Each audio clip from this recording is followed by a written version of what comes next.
안녕하세요. 천국의 니캉네캉입니다. 오늘은 요즘 정치판에 많이 회자되고 있는 말 중에 아싸리판에 대해서 알아보고자 합니다. 아직까지 저희 채널을 구독하지 않으신 분은 지금 바로 구독 버튼과 좋아요를 함께 눌러주시면 감사하겠습니다. 요즘 들어 아싸리판이라는 말이 언론지상에 자주 회자되고 있죠. 몇 달 전에는 김종인 국민의힘 전 비대위원장이 국민의힘을 떠나자마자 국민의힘 보고 아싸리판이라고 하더니, 며칠 전에는 일부 국민의힘 국회의원이 야권의 대권 주자 중 한 명으로 최재형 감사원장을 거명하면서 최 원장에게 러브콜을 보냈는데요.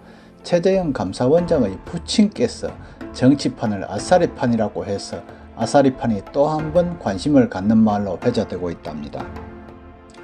말이 나온 김에 최재형 감사원장과 부친에 대해 잠깐 소개할까요?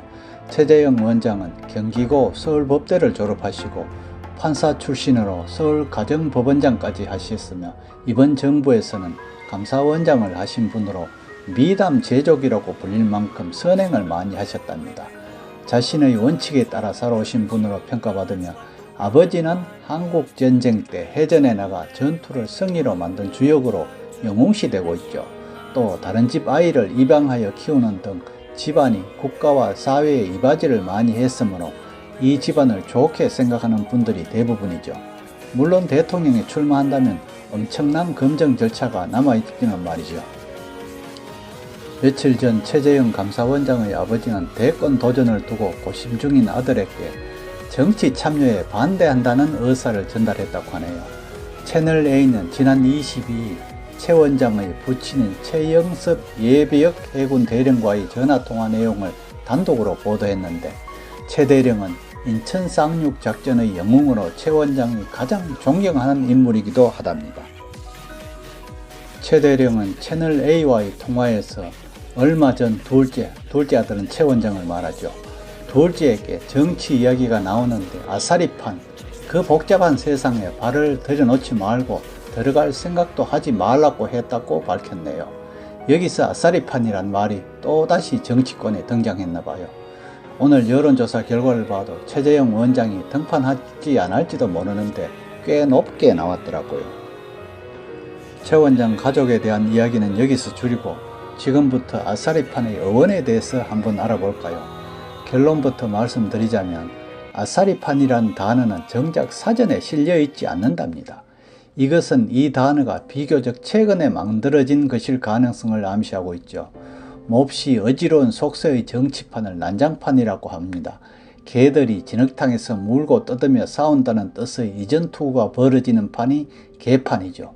그리고 몹시 난잡하고 무질서하게 엉망인 상태를 우리는 아싸리판이라고 한답니다. 여기서 나오는 아싸리판의 어원은 무엇일까? 불교에서 나와서 새 속에서 다른 뜻으로 쓰이는 말은 꽤 많다고 하죠. 얼마 전에 이 채널에서 이판사판에 대해서 알아보았는데요.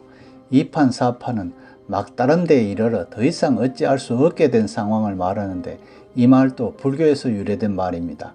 그런데 아싸리판에 대한 어원설은 대개 세 가지로 말하고 있답니다.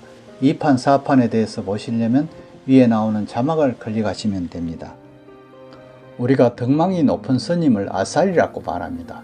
이 아싸리에서 비롯되었다는 주장도 있는데요.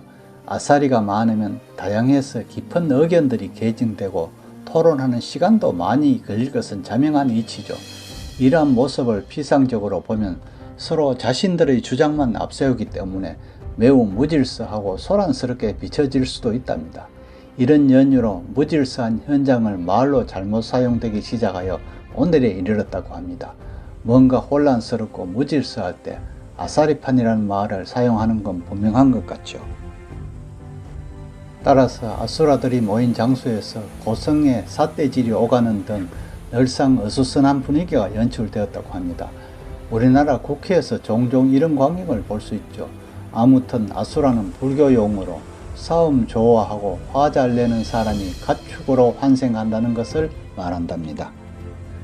그러나 아싸리판은 불교 환자는 아닙니다. 순 우리말 아슬 이에 판자가 붙은 경우이죠. 아슬은 아따를 원형으로 하고 있고 이는 호칭음이랍니다. 작금의 우리 현실은 무질서하기 짝이 없죠. 원칙과 정도는 무시되고 편법과 사도가 횡행하는 말법의 시대랍니다. 정치판도 그렇고 교육계도 그렇고 경제계도 그렇죠.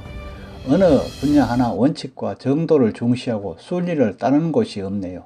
가히 총체적인 무질서 시대라고 할 만합니다. 개판, 난장판, 아사리판 등과 같이 무질서한 현장을 지시하는 단어가 많이 쓰이는 것도 이러한 사회적 현상과 무관하지는 않겠죠. 개판의 개자는 개견자 바로 이 뜻이고요. 난장판의 난장은 과거를 보는 마당에서 선비들이 질서 없이 들끓고 뒤죽박죽이 된 곳으로 그 어원과 유래를 밝히는 데 어려움이 없죠. 개판은 개가 날뛰는 무질서하고 난잡한 현장을 말하고, 난장판은 과거장에 모여든 선비들이 무질서하게 들끓고 떠들어대는 현장을 가리킨답니다. 그런데 아사리판의 경우는 그 어원과 유래를 앞에서 설명을 했죠. 그러나 이해하기는 쉽지 않겠죠. 판은 일이 벌어진 자리를 의미하는 뜻으로 별 문제로 친다 하더라도 아사리라는 단어의 정체를 파악하기가 쉽지 않기 때문이랍니다. 그렇다고 아사리판의 어원과 유래를 전혀 언급할 수 없는 처지는 아니죠. 아사리판은 아사리와 판으로 분류되는데요. 아사리라는 단어가 먼저 존재하였고 나중에 판이라는 단어가 결합되어 바로 아사리판이라는 새로운 단어가 만들어졌다고 하는 데에는 이견이 없답니다. 그렇다면 도대체 어디서 온 말일까요? 많은 사람들이 비슷한 뉘앙스의 아수라장을 거친 언어로 생각하고 있다고는 하지만 그건 그렇지 않고요. 말뿌리가 전혀 다르답니다. 자, 그럼 아사리판에 대해서 알아봐야죠. 첫째, 토박말 어원설입니다. 아사리판은 질서가 없이 어지러운 곳이나 그러한 상태를 이르는 말인데요.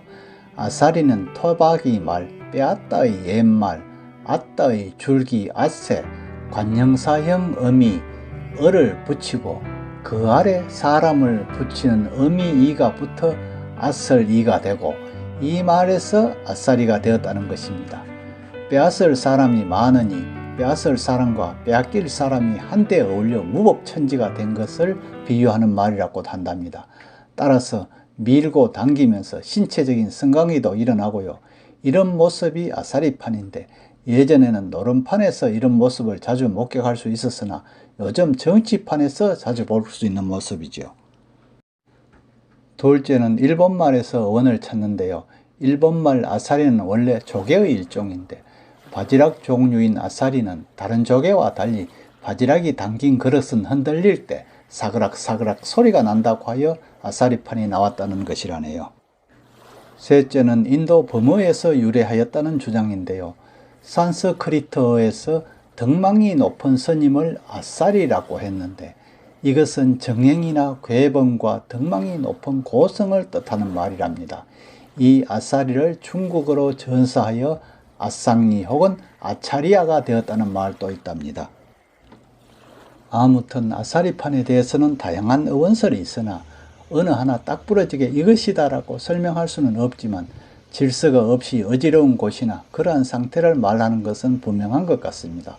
요즘 정치판을 아사리판이라 한 것도 이러한 맥락에서 보면 쉽게 이해할 수가 있겠죠.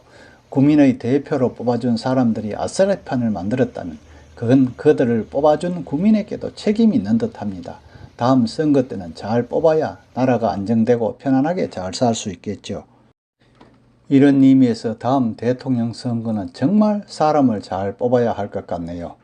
오늘은 요즘 언론에 자주 회자되는 아사리판에 대해서 알아보았는데요. 아직까지 저희 채널을 구독하지 않으신 분은 가운데 니캉네캉을 누르시면 구독 신청할 수 있습니다. 감사합니다.